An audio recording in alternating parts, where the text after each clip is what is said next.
interviewed a professor who had spent her life researching how people perceive their flaws. I said, wow, what made you decide to do that and spend your life doing that? And she said, well, can't you tell? And I said, no.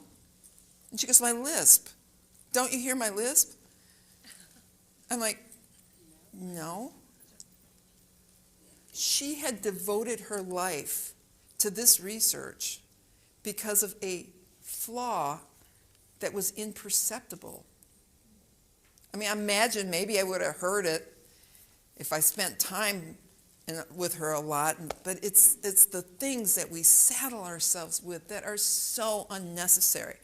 I promise you, if you're too thin, if you're too heavy, if you're too tall, if you're too short, you're fine. You're fine. You're 100% fine right now as you are. So it's time to start loving yourself a little more. And then ask yourself this. Why is it you will say meaner things to yourself than you'll say to a total stranger or to somebody you can't even stand? Why are you doing that? You're not, you know what I'm talking about. And if someone talked to your kids like that, what would you do? And you're doing this, right, you'd heard them. You're doing it all day, every day. We got to get in charge of that.